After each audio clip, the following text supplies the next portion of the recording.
Hello scientist. तो अब हम करेंगे एक्सरसाइज 2.2 का फर्स्ट क्वेश्चन। तो देखते हैं फर्स्ट क्वेश्चन के अंदर इसने क्या बोला है। लेट ए एक सेट दिया हुआ है जिसके एलिमेंट्स है 1 2 3 4 5 6। इसने बोला है define a relations from A to A by relations. इस प्रकार से इसने दिया है। इसने हमें बोला है कि हमें एक सेट के अंदर रिलेशंस इस प्रकार से निकालना है कि जो रिलेशन है वो ए टू ए होना चाहिए। इसने हमें किसी दूसरा सेट नहीं दिया जिसके साथ हमें ए सेट का रिलेशन निकालना है। हमें सेट ए का ए के साथ ही रिलेशन निकालना है और वो रिलेशन इस प्रकार से होना चाहिए कि उसके अंदर जो ऑर्डर पेयर बनेंगे वो एक्स वाई बनेंगे और एक्स है वो फर्स्ट एलिमेंट होगा ए का और जो वाई है वो ऑर्डर पेयर का सेकेंड एलिमेंट होगा और जो Y is equal to x plus one. यानी कि ए से ए जब हम सेट का रिलेशंस निकालेंगे तो उसका जो सेकंड एलिमेंट्स होगा वो अपने फर्स्ट एलिमेंट से एक ज़्यादा होना चाहिए, यानी कि y की वैल्यू x प्लस वन होनी चाहिए। तो अब हमें write down the domain and range, यानी कि जो रिलेशंस बनेगा उसका हमें डोमेन्स और रेंज निकालने हैं। तो सबसे पहले देखते हैं इसने सेट के एलिमेंट्स क्या दिए हैं।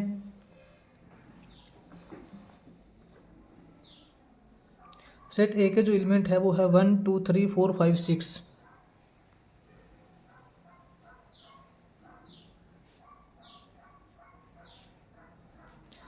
और हमें रिलेशंस निकालना है ए टू ए।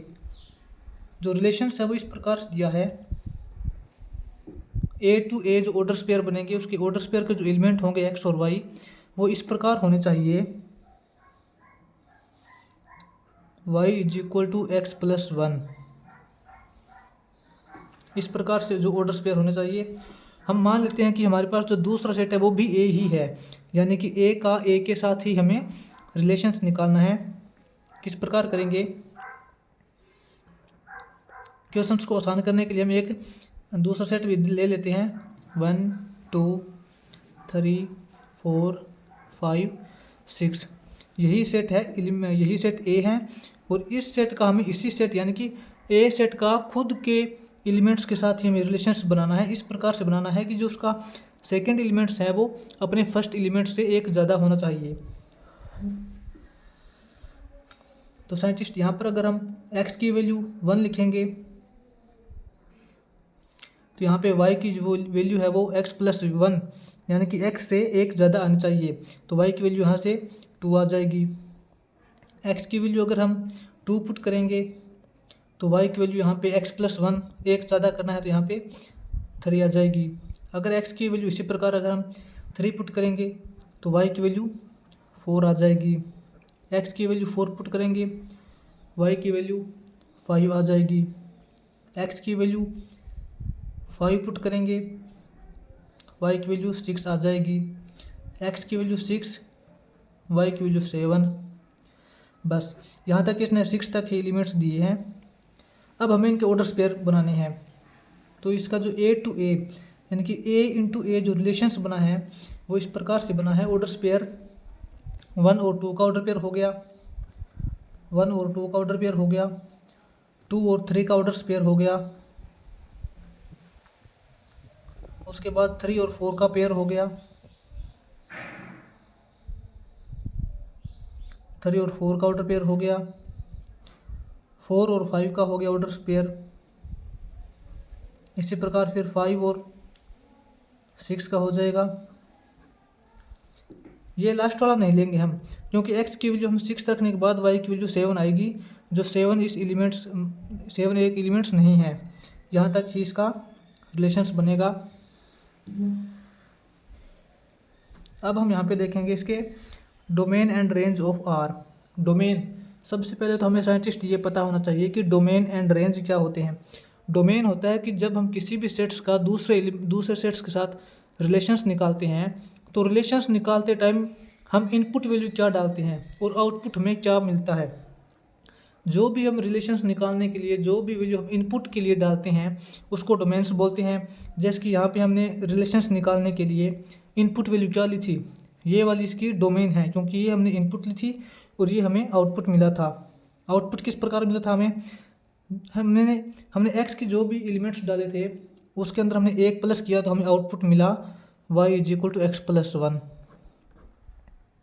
ये हमें आउटपुट मिला था और ये हमने इनपुट लिए थे। तो यहाँ पे डोमेन एंड रेंज क्या हो जाएंगे, डोमेन की वैल्यू हो जाएगी 1, 2, 3, 4 और 5।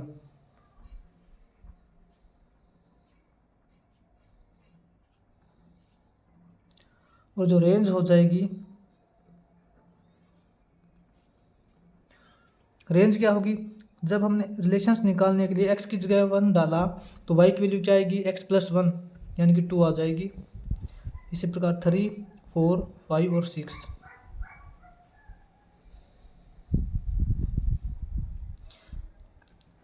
यहाँ पे डोमेन और रेंज को हम सिंपल तरीके से डिफाइन कर सकते हैं कि जो डोमेन होता है वो होता है इनपुट, और जो रेंज होता है उसको हम बोलते हैं आउटपुट। कि किसी भी सेट्स का किसी दूसरे सेट्स के साथ रिलेशंस निकालने के लिए या फिर किसी सेट का खुद के एलिमेंट्स के साथ ही रिलेशंस निकालने के लिए जो भी हम इनपुट वैल्यू डालते हैं उसको डोमेन बोलते हैं, और जो फिर आउटपुट वैल्यू जो हमारा रिजल्ट निकल के आता है उसको हम आउटपुट बोलते हैं, यानी कि इसको रेंज बोलते हैं। अब हम चलते हैं सेकंड क्वेश्चन की ओर।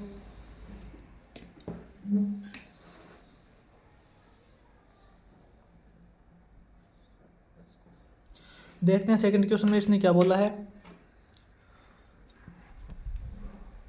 साइंटिस्ट इसने बोला है लेट ए एक सेट है जिसके एलिमेंट्स है 1, 2, 3 और बी के जो एलिमेंट्स हैं वो है 1, 2, 3, 4, और हमें रिलेशंस जो दिया है वो है एक्स वाई, यानी कि सेट ए और सेट बी के अंदर जो हमें रिलेशंस दिया है वो इस प्रकार है। एक्स वाई एक ऑर्डर स्पेयर है इनके रिलेशंस के, और एक्स और वाई दोनों ए इंटू बी से बिलोंग करते हैं। Y is equal to x+1, यही इसने सेम सिचुएशन दी है जो इसने पहले के क्वेश्चन के अंदर दी थी कि जो रिलेशंस में इस प्रकार निकालना है कि y is equal to x+1 होना चाहिए कि जो ऑर्डर स्पेयर के अंदर जो सेकंड एलिमेंट है वो अपने फर्स्ट एलिमेंट से 1+ होना चाहिए। तो नीचे कुछ कंडीशंस दी है वो हमें निकालनी है। सबसे पहले हम सेट के एलिमेंट्स नोट कर लेते हैं क्या क्या दिए इसने।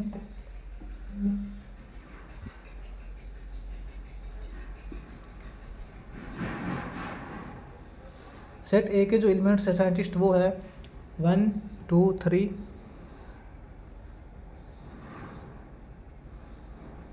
और जो साइंटिस्ट बी के जो बी सेट के जो एलिमेंट्स हैं वो है 1 से 4 तक,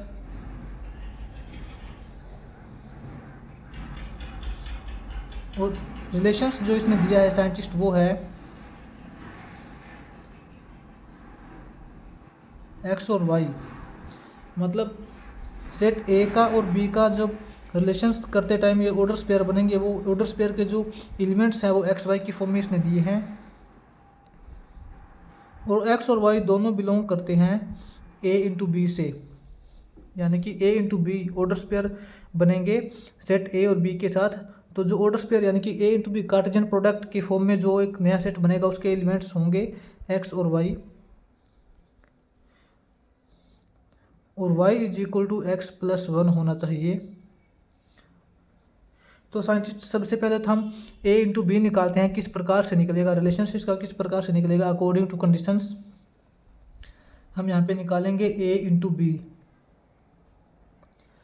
ए इंटू बी निकालेंगे, ए सेट का बी सेट के साथ में रिलेशंस निकालना है, और वो रिलेशंस इस प्रकार से निकालना है कि जो y की वैल्यू है, y की वैल्यू का मतलब जो ऑर्डर स्पेयर बनेंगे उसका जो सेकंड एलिमेंट्स है वो फर्स्ट एलिमेंट से एक ज़्यादा होना चाहिए। तो हम यहाँ पे देखेंगे अगर हम फर्स्ट एलिमेंट 1 लेते हैं तो ऑर्डर स्पेयर के अंदर जो सेकंड एलिमेंट आएगा वो क्या आना चाहिए, x की जगह अगर 1 पुट करते हैं तो 1+1, y की वैल्यू 2 आनी चाहिए। तो सबसे पहला जो ऑर्डर स्पेयर वो होगा 1 और 2।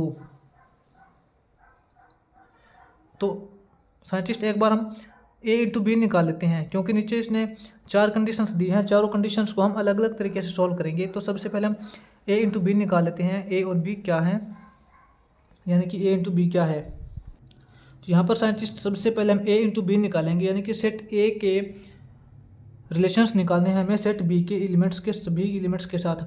यानी कि सेट ए के सभी एलिमेंट्स का हमें रिलेशंस निकालना है सेट बी के सभी एलिमेंट्स के साथ। सबसे पहले तो ए इंटू बी का मतलब यही होता है। और जो इसने कंडीशंस बोली है कि y is equal to x plus one होना चाहिए, वो रिलेशंस वो हम बाद में निकालेंगे जो इसने सेकंड पार्ट के अंदर दिया है। सबसे पहले हम फर्स्ट पार्ट के अंदर देखते हैं। ए इंटू बी दिया है, ए इंटू बी का मतलब सेट ए और सेट बी के सभी एलिमेंट्स का आपस के अंदर हमें रिलेशंस निकालना है। तो वो देखते हैं किस प्रकार से होगा। सेट ए का एलिमेंट्स जो है 1, उसका हमें बी के सभी एलिमेंट्स के साथ रिलेशंस निकालेंगे तो वो हो जाएगा 1 का 1 के साथ रिलेशन हो जाएगा, फिर हो जाएगा 1 का 2 के साथ हो जाएगा, फिर साइंटिस्ट 1 का 3 के साथ और 1 का 4 के साथ हो जाएगा।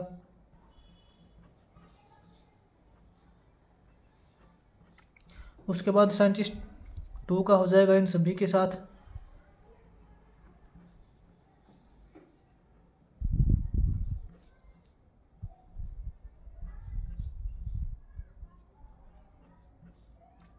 फिर साइंटिस्ट 3 का हो जाएगा।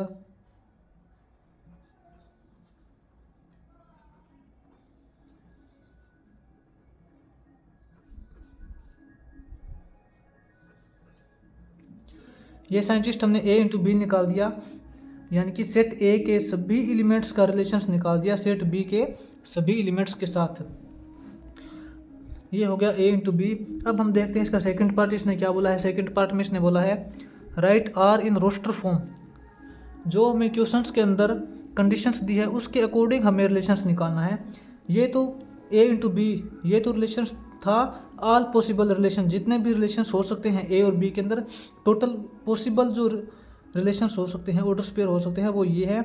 अब हमें निकालना है क्वेश्चन के अंदर जो इसने कंडीशंस दी हैं उसके अकॉर्डिंग रिलेशंस क्या बनेगा। सेकंड पार्ट में इसने बोला है आर इन रोस्टर फॉर्म।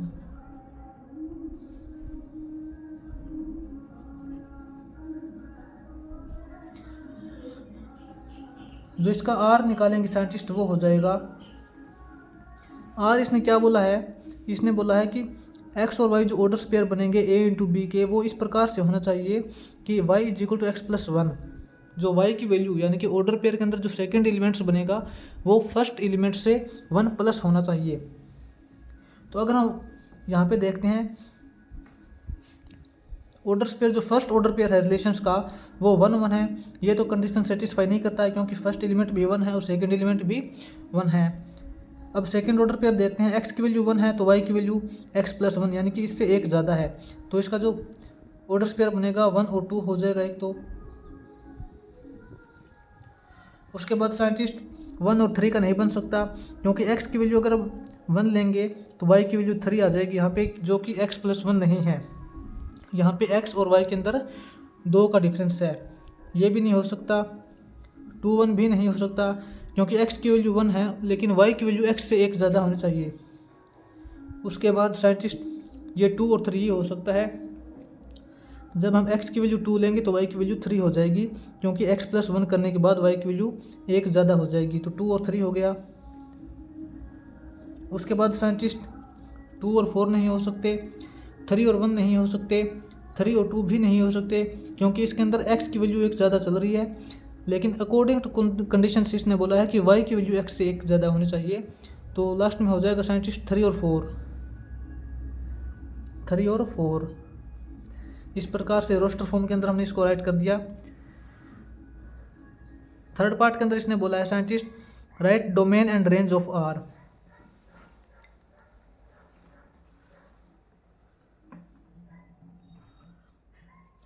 ये जो हमने रिलेशंस निकाला है इसका डोमेन और रेंज, हमें पता है कि डोमेन हम इनपुट को बोलते हैं कि रिलेशंस निकालने के लिए जो भी हम इनपुट वैल्यू उसके अंदर डालते हैं उसको डोमेन बोलते हैं। और जो हमें आउटपुट इनपुट डालने के बाद जो हमें रिजल्ट मिलता है रिलेशंस निकालने के लिए उस वैल्यू को हम आउटपुट बोलते हैं। डोमेन और रेंज निकालनी है साइंटिस्ट। यहाँ पे डोमेन की वैल्यू क्या हो जाएगी, यहाँ से डोमेन की वैल्यू आएगी जो इनपुट, जो हमने क्या इनपुट डाला है। इनपुट हमने डाला है 1 2 और 3। ये 1 2 3 डालने के बाद हमारे पास जो आउटपुट की वैल्यू निकल के आई थी वो थी 2 3 और 4। तो डोमेन की वैल्यू हो जाएगी 1 2 और 3। ये हमने इनपुट डाला था और रेंज जो हमारे पास निकल के आई है वो है 2, 3 और 4। ये हमारे पास आउटपुट निकल के आया था। इस प्रकार से हम रिलेशंस निकाल सकते हैं। इसके हम फोर्थ क्वेश्चन के अंदर देखते हैं साइंटिस्ट। फोर्थ क्वेश्चन में इसने बोला है represent R by arrow diagram. R जो रिलेशंस हमें ये निकला था इसको हमें एरो डायग्राम के रूप में लिखना है। एरो के अंदर देखते हैं किस प्रकार से लिखते हैं। चलिए सेकंड पेज पे चलते हैं।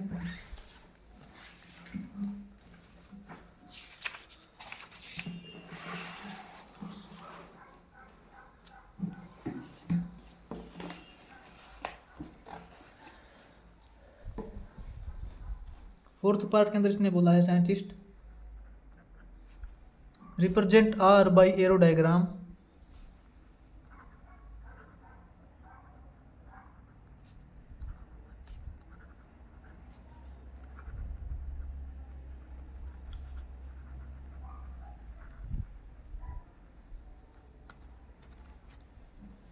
एरो डायग्राम के रूप में हम इसको किस प्रकार से लिखेंगे देखते हैं।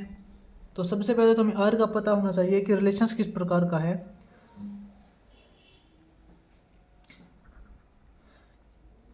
रिलेशन साइंटिस्ट हमने पहले निकाला था। जो रिलेशंस था वो था हमारे पास 1, 2 का ऑर्डर पेयर, 2, 3 का ऑर्डर पेयर और 3, 4 का ऑर्डर पेयर। यहाँ पे था रिलेशंस 1 का 2 के साथ ऑर्डर पेयर हो गया, 2 का 3 के साथ और 3 का 4 के साथ, जो कि कंडीशंस के अंदर भी दिया हुआ है। जो रिलेशंस हैं, रिलेशंस का जो सेकंड एलिमेंट है y वो अपने पहले वाले एलिमेंट से एक ज़्यादा होना चाहिए। तो वो था साइंटिस्ट यहाँ पे 1 का 2 के साथ था। उसके बाद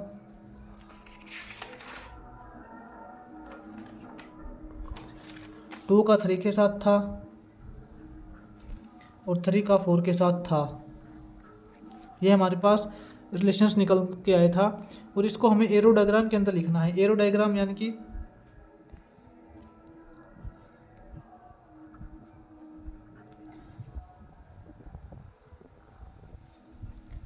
एक्स और वाई के अंदर हमें रिलेशंस यानी कि एक्स और वाई क्या है, एक्स और वाई ऑर्डर स्पेयर के एलिमेंट है। जो हमने ए टू ए यानी कि ए इंटू बी जो रिलेशंस था हमने रिलेशंस निकाला था, तो उसके अंदर जो ऑर्डर स्पेयर आए थे एक्स और वाई की फॉर्म में, उस ऑर्डर स्पेयर के जो एलिमेंट क्या हैं, एक्स के एलिमेंट्स हैं साइंटिस्ट यहाँ पर 1, 2, 3 और जो वाई के जो एलिमेंट हैं साइंटिस्ट वो हैं 2, 3 और 4, 2, 3 और 4। तो इस प्रकार से साइंटिस्ट हम बता देंगे जो 1 का रिलेशंस है वो 2 के साथ है, 1 से 2 की तरफ हम रिलेशंस बना देंगे, और जो 2 का है वो 3 के साथ रिलेशंस है, और जो 3 का है वो 4 के साथ रिलेशंस है। इस प्रकार से हम रिलेशंस क्रिएट कर देंगे।